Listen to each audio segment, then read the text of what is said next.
कुछ करना ही नहीं पड़ता, खास तौर से मुझे। थोड़ा सा करेंगे, बाकी बाद में कर लेंगे। जब घर का बनाना ही हांडी रोटी की स्टडी करके भी बाहर का भी तो अस्सलाम वालेकुम। सरगोधारन को सब्सक्राइब करें और ताज़ा तरीन अपडेट के लिए बेल आइकन को दबाएं।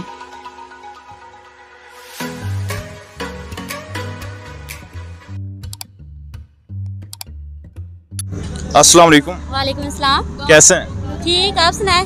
अल्हम्दुलिल्लाह। क्या हो रहा है यहाँ पे? कुछ भी नहीं हो रहा, बस वैसे ही थोड़ा सा एंजॉय करने आए थे। अच्छा, कितना एंजॉय करने आए? थोड़ा सा करेंगे, बाकी बाद में कर लेंगे। अच्छा, हाँ, ठीक हो गया। कहाँ से आए?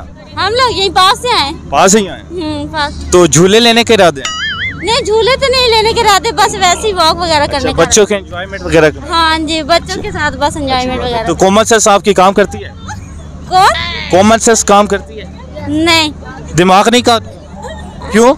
बस वैसे ही। स्टडी कहाँ तक की? नहीं की। बिल्कुल नहीं की? नहीं, बिल्कुल नहीं की। नर्सरी नहीं की? नहीं, शौक ही नहीं है। अच्छा। जब घर का बनाना ही हांडी रोटी की स्टडी करके भी बाहर का भी तो लेकिन बाज़ का ऐसा होता है ना, आप पढ़ाई करके बहुत ऊपर जा सकते हैं, आपको ये हांडी वगैरह पर नहीं करनी पड़ती। कोई भी नहीं करता, यहाँ तक कि लड़कियों को तो कुछ करना ही नहीं पड़ता, खास तौर से मुझे। अच्छा। हाँ जी। तो मेरे ख्याल में आपको ऐसा नहीं करना चाहिए था, आपने स्टडी करनी चाहिए थी। नहीं, मुझे शौक नहीं है। किस हाँ। चीज़ का शौक? किसी चीज का नहीं, बस घूमने फिरने का शौक है। अच्छा, घूमने फिरने के शौक। हाँ, बस। तो फिर घूमे फिर एंजॉय करें। बहुत शुक्रिया। बहुत